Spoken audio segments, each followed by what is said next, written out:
Kyle, what's your favorite time period? Ooh, we're talking Eras Tour Kyle, huh? Yeah, what's your favorite, time period of your life? Like time period in history? Sure. I mean, it's gotta be the Victorian era. Yeah. I don't know, something about those cold little people bundled up in their bonnets, That is true, because immediately when you think Victorian times, it is winter. It's always. I assume sure. isn't there a term, the Victorian winter? It was just cold for, to 50 years. I've never heard that. Is that a thing? I made it up. It is now. Well, I bought it. Welcome to Butter No Parsnips. Every week on Butter No Parsnips, your hosts Emily Moyers and Kyle Imperator take you on an adventure through the weird, wacky, wonderful, and sometimes even wicked world of one wayside word. Strange characters, delightful bits, and general joyousness abound. Join them as they test each other's etymological expertise.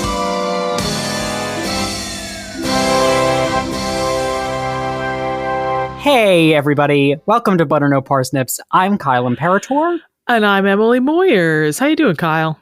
I am doing swell. Are you ready for a doozy of a word? I'm ready for a doozy of a word, for a floozy of a word, if it's the 1920s. It's not. Crud. Okay. Lay it on me. All right. So I'm going to do things a little bit backwards today, Kyle. I am first going to tell you that this word is spelled Umquhile. And I am now going to tell you that this word is pronounced Umquhile. Umquhile is how that word is spelled. And it is pronounced Umquhile. Emily, I always go into this show, our recording sessions, and I think, she's not going to stump me again. At this point, I got to know all the words. I probably know them all. And if I don't, I do, But this is a word that I've never heard of and that I've never seen. And couldn't pronounce if you looked at it and didn't know. Yeah, not at all. Umquhile. It's like filler words for both speech, but also text, like you're mashing on the keyboard, Yeah. Umquhile. Yeah. You're thinking of what you don't want to type next, and you just... Yeah. Emily, I'm gonna need some help for this one. Is it? Is it? Can I get the language of origin? I don't even have a guess. It is a Middle English word. That is so not helpful. No, it's never helpful. You always feel like, if I know the language of origin, that is the key. And then you get it. You're like, right, that tells me nothing. I mean, the only times that it's helpful is if it's Latin, which is, there's a good chance. But like all the other ones, it's just like, yeah, but they were just making shit up, Okay. Can I ask for its place in speech? Is it a place noun? in speech? Yeah. It is an adjective or an adverb. An adverb? Yes. You can do something while? I would say you can be something while. Oh, interesting. I guess you could do something while. So while is an adjective that refers to people. Often, not always. Often, not always. Well, I like my chances here. I'm going to take a random guess, then I'm going to ask for a hint. Okay. My random guess is that while means to be spectacular. Ooh, it's a fun guess. It is incorrect. Would you like a hint? I would love a hint. The hint I have is grave. Oh, gosh. Like more of gravy than grave? Than of grave. You're really in that Victorian mindset. Yeah, which is just a Charles Dickens novel, really. Yes. Well, it's winter in there, so yeah. In all of them. Okay. While means to be of your time. Like contemporary? Yeah, to like fit. I mean, the fact that you're asking me to clarify means I'm so far off base. But I mean, like, like fitting of a time period. Sure. It's incorrect, but it does have to do with time. No, so gosh. you get Don't we just all? a little happy face sticker. You can't see it at home, but it's there. It's there. It's a scratch and sniff. So while in its enduring usage is most often used as an adjective. It can mean former, like I drove past my while house. More often, it is used to mean deceased of people. You'd use it in the way that you'd use late. You would say like the while queen. Why don't we use this more often? It's a good word. This is incredible. It is still used in Scotland? I'm not positive. It's definitely, most of its enduring use is in Scotland. Interesting. Okay. How is it used as an adverb? Yeah, so in Middle English and occasionally in Modern English, it is an adverb. It can mean formerly as well as eventually or by and also sometimes. So it does relate to time, really any time. In the past, in the future, in the present. Sometimes. Okay, all right. Okay. Yeah. Explain this all to me, please. Yeah, let me explain it. I mean, we are, of course, for sure, we're going to talk about the spelling, but we're going to get there through the etymology. Because here's the thing, Kyle, this is the part you're really going to hate. In earlier forms of this word, it's not spelled with a QU, it's spelled with a W. Yeah, I mean, that makes sense. I mean, it looks like somebody tried to spell while, WHILE, and then, an AI read the text and said, oh, that's a QU, not a W. Yeah. One of those scanners didn't read it right. Yeah. So, like many old words that we cover, it went through a myriad of different spellings. In Old and Early Middle English, it was often something similar to Umquhile, UMBEWHILE. Oh. And that is literally just a compound of two Old English words. All right. I want to say, all right, listen, I know this because of, umbrella, right? And also the Pokemon Umbreon. But is the first part the like shade, like death? So words like that come from a Latin word umbra, which did mean like shade or dark or black, that kind of a connotation. Umba, with no R, in its earlier forms, it comes from a Germanic word ymbe, Y-M-B-E. And it was a preposition which meant around, as in spatially around, or about, as in speaking about, or after, as in afterwards in time. I don't know how it meant all three of those very different things, but it did. So around, about, or after. Yes. I mean, I guess those are three things that you string together when you don't know a time, It was around, about, or after such and such, Well, but I think the around means like surrounding. Sure, like give or take, Sure. But it's usually, I think it's spatially surrounding. Oh, God. Like in physical space. We'll talk about that one in a second. But I think the relevant one here is after, because as I mentioned just now, while could mean eventually or after a time. Yeah. And like over the years, that has been the least common usage of while, but it does seem to be the earliest, drawing from umbi, meaning after. I like umbi. Umbi, is that what you said before? It's that Y in Old English. That's like you make your mouth in the shape of an U, but you say an E, and it's like E. Interesting note about umbi. It's actually a prefix in a lot of Middle English words, usually with that around meaning, and often to create a word meaning to surround. Interesting. Yeah. So, for example, words that I found include umbi-grow, which was to grow around or to overgrow, like umbi-grown grass, I guess. Mm-hmm. To umbi-look was to look around, and to umbi-close was to enclose or surround. I mean, these are good words. They are. This is They're a good good prefix. words. It's a good prefix. I don't think any of these words, other than Umquhile, had like extensive use, at least not that I could find. I think we just have like a few Middle English texts that use a lot of these words. There was just a couple people in history who really liked these words. Like, that is what it seems like. I'll give you a good example, though. Several Umbi words appear in the Arthurian story of Sir Gawain and the Green Knight. Oh. Have you ever heard of either of these Arthurian characters, Kyle? I've heard of Sir Gawain. Yeah. I've never heard of the Green Knight. You've It never sounds heard like of a the Green Knight? Scooby-Doo villain. Well, here's the thing. This story has been adapted to film a few times.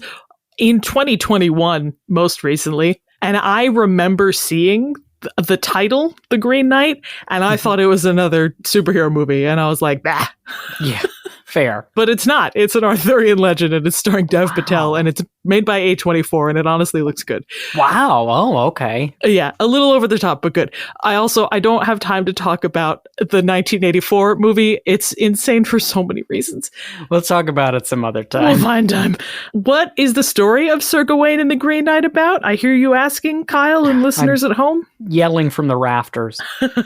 Well, obviously, it's an example of the very classic medieval literary motif, the beheading game. Oh, come on, Emily. The beheading game? Yeah. What do you think that is about? I mean, I don't know. Seeing how many people's heads you can take off.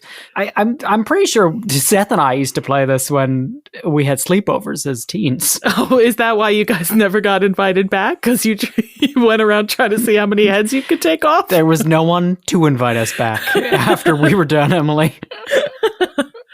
So I'll explain how it plays out in this particular story, but I think it was like a common trope in like medieval stories, and I think Irish stories specifically. But in this version, the Green Knight, this like mysterious stranger, turns up at King Arthur's court and says, I challenge any knight here to strike me down with this axe that I have. But you must agree, if you do, that in a year and a day, you will come meet me and I will return the blow. And Sir Gawain steps up and he's like, obviously this is fine because you're not going to survive this. I'm going to take your head off.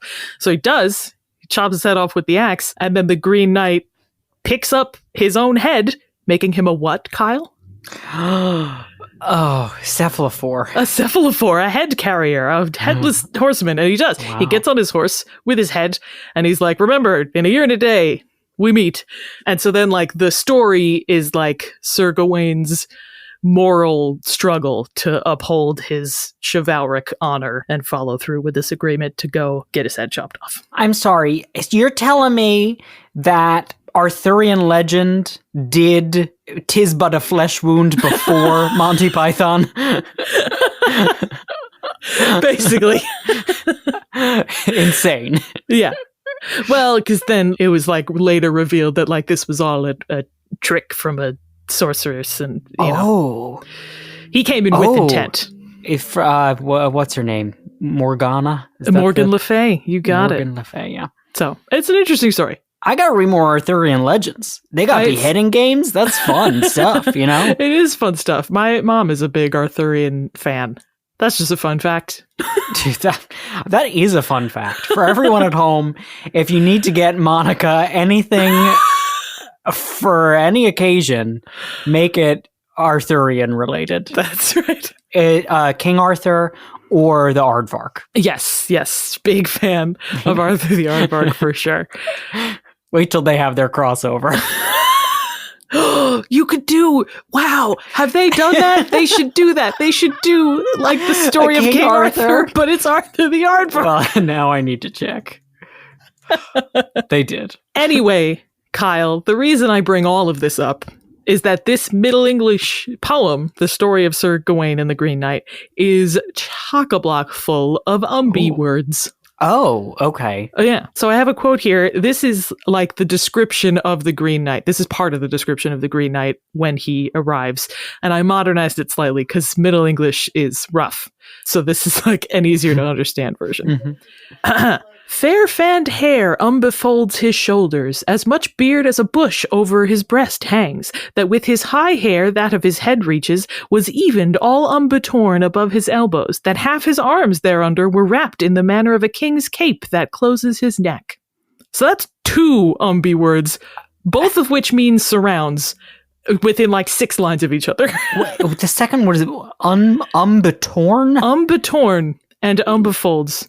Both like mean surrounds. Torn around? I guess. That's a terrible description. I gotta be honest. I'm coming right out and saying that does not clear anything up for the reader. All we know is that his hair, he has so much of it. He's got a lot of it. He is swimming in hair. He's swimming in hair, but he's also green. Is the thing. That's what came before that I didn't read. Skin? I mean, it's old timey. So all it's just he's green. But like both him and his horse are described as green. Well, I mean, what of the horse would be green other than its skin? I mean, it's hair. Its fur. But still, something about it is green that it shouldn't be. These people have, they're gangrenous. They're gangrenous. That's all they meant. He's just deeply ill. They're green. Maybe they're just new. No, the Green Knight.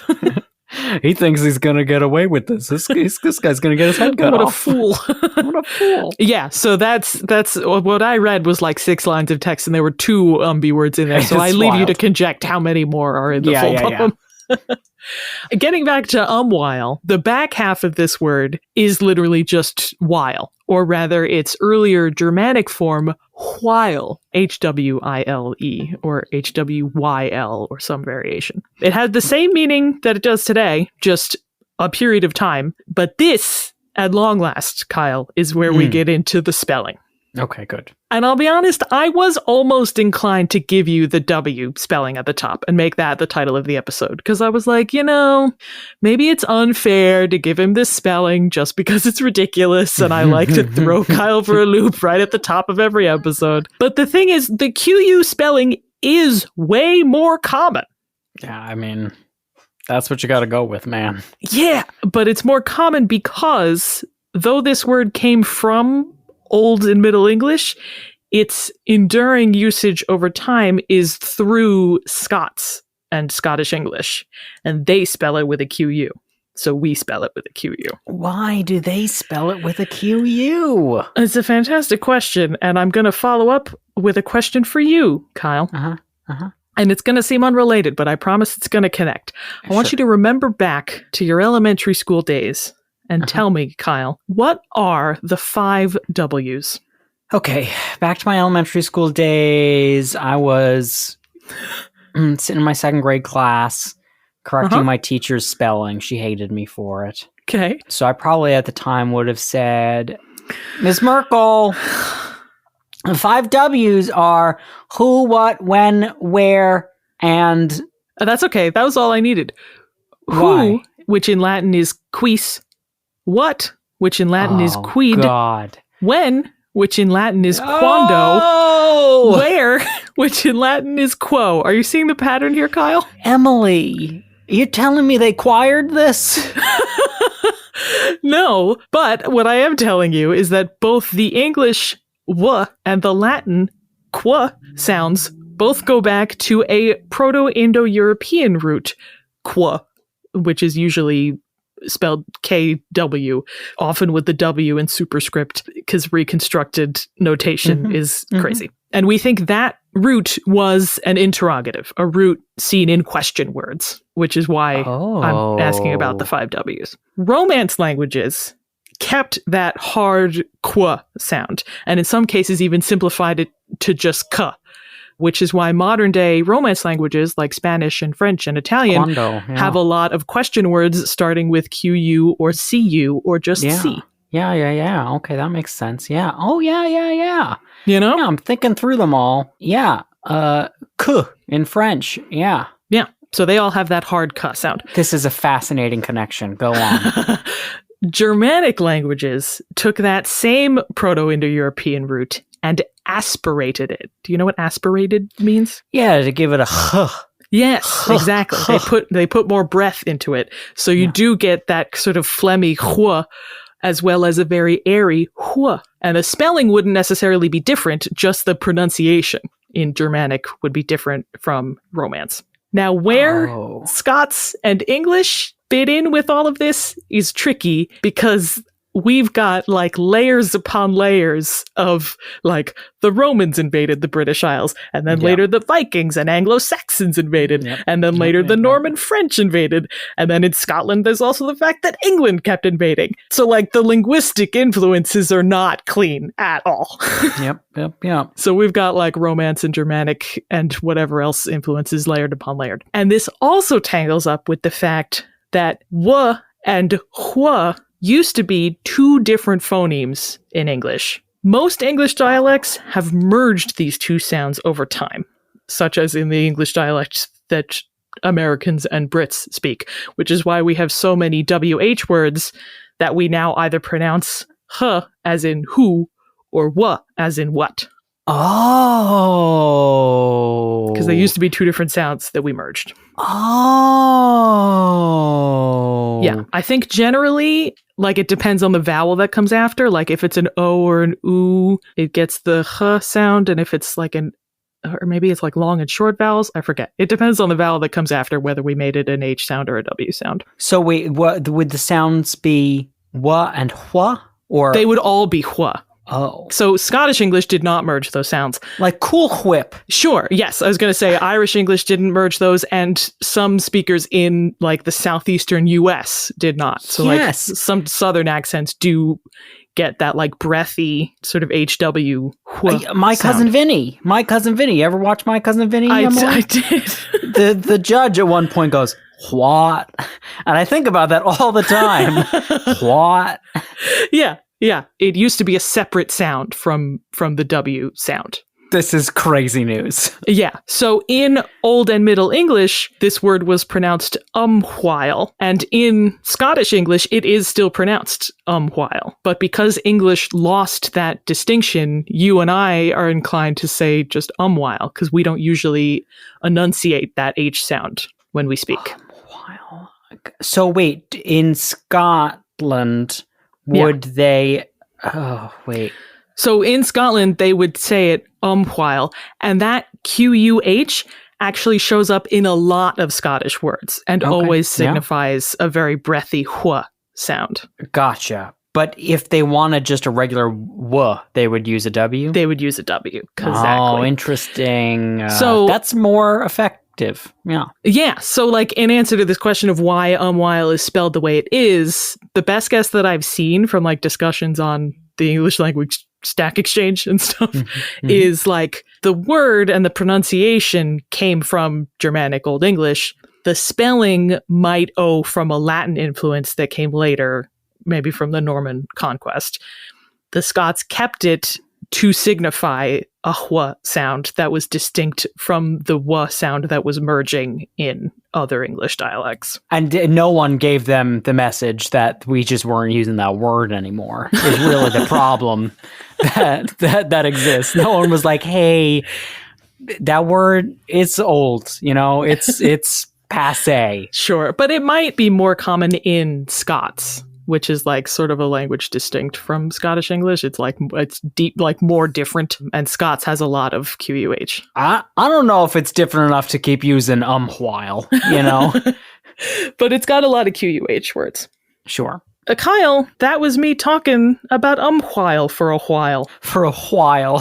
For some while. For some while now. Emily, I want to use this word more, but I also don't know how effective it's going to be, Well, here's the thing. So, like, its history is, like, deeply steeped in, like, Old and Middle English, but the meaning is very simple. It just means dead or just former or formerly.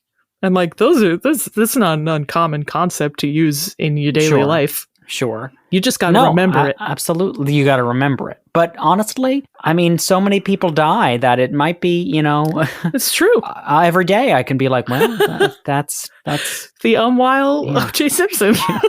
Oh, R.I.P. Let's say someone who hasn't died yet as of this recording in hopes that they'll be go dead for by it, the Kyle, time. because now I'm going to ask you to use it in a sentence. Perfect. Oh, now I have to tell the audience who I wish will be dead in the next month or two. Maybe we shouldn't do that. You can also use it to mean formerly Maybe or a eventually concept, or sometimes. maybe a concept. All right, so I'll leave it open. They'll have to know if I mean formerly, sometimes, eventually, or dead.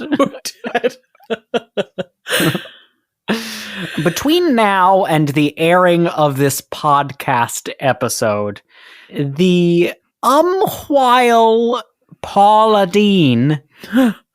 What about her? I mean, you've used the will word, Kyle. make the news big time. There you go. I was like, you can finish the sentence however you want. You've used the word. I'm just thinking about what that could mean if I said Umquhile Paula Dean. I guess probably I should have said the Umquhile chef Paula Dean, because then that makes it because then it could mean like open-ended. the sometimes chef, the former chef. Yeah, for sure. Yeah. You got it, Kyle. That is Thank a good use of that word. I like it. I also do like, what was it? Umbatorn and Yeah. swollen. There's a bunch more. Weaved means like clothed. Clipped, I think, also means surrounds. Lapped also means surrounds. It's a lot of words for just surrounds. Yes, this poem of this Arthurian legend uses a million of them. And we don't know who wrote it. It's one of those where it's just like, it's the Sir Gawain poet. We don't know who it was. I'm going to say the Green Knight wrote it. Kyle, that's a perfect segue. Do you want to play a game? Yes, please.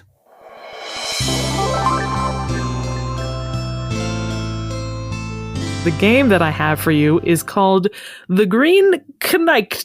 Kyle, the game I have for you is very simple. I'm going to give you an etymology, and you're going to tell me the word, but taking inspiration from the delightful dissonance between the pronunciation and spelling of Umquhile. All of the answers are words which are not pronounced in the same way that they are spelled. Lovely. Okay, awesome. Also, all of these have hints if you need them. I think great news. This is, yes, please. So the first one is, this military word originates from the Latin columna, or column. Is it colonel? It is colonel or colonel. Colonel. Yeah. Colonel. It came through Italian as colonnello or column of soldiers. Interesting. But for some reason we say colonel. That is interesting because, like, we don't say colonial as colonel, you know? No. It's got to be a separate linguistic thing going on there. We don't call our colon a kern. Although, a kern. I think I've gotten some kern stuck in my kern, you know? I'm sure you have. This calendar word originates from the Germanic mythological figure Odin. Wednesday. Wednesday. My favorite abbreviation. Yes, Odin's Anglo-Saxon equivalent is Woden, and it's Woden's Day. I want the audience to know that I abbreviate Wednesday, W-E-D-N, and I get flack for it every time. Because you don't just put W-E-D? Yeah, but like, let's cherish its namesake. That's Woden, right, we have to honor Woden. Woden sounds like Odin's Wario. Yes, yeah. Woden. The evil Odin. Yeah. It's just fat and greedy. That's right. All right, Kyle, you're 2 for 2. I got one more. Okay.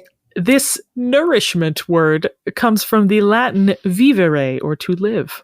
This one's harder because it's a further jump. But I do have a hint. Give me the hint.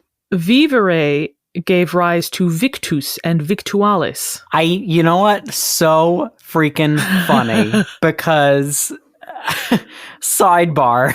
Remember how I told you that I was going to do a V word? So funny. Was it vittles? It was going to be vittles. And then at the last minute, I changed it because we just did a maritime episode. And I was like, no, vittles has a lot to do with like maritime. That's so funny. So it's a different V word, but yeah, vittles. Vittles, which is spelled victuals. Yeah. Wow. Which so means food funny. or provisions for people who don't know.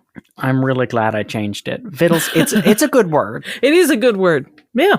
So you're 3 for 3. Very good, Kyle. Thanks, Em. Do I get another smiley face? You do get another smiley face, and you get to start the outro to the podcast. Lovely. Hey, everybody at home. Smile, smile. Remember, you can find Butter No Parsnips on social media, on Facebook and Instagram at Butter No Parsnips Podcast, and on TikTok at Butter No Parsnips. And if you liked today's episode, consider giving us a 5-star rating or review wherever you heard us. Smile, smile. And if you really liked today's episode, consider donating to our Patreon at patreon.com/butternoparsnips. Donating $5 or more earns you a shout out, either on social media or here on the podcast. Thanks so much to all of you. You help us make what we make. And with that, I've been Emily Moyers. And I've been Kyle Imperator, and this has been Butter No Parsnips. Butter No Parsnips is produced by Seth Glicksman, Kyle Imperator, and myself, Emily Moyers. The main and accompanying themes were composed by Kyle Imperator.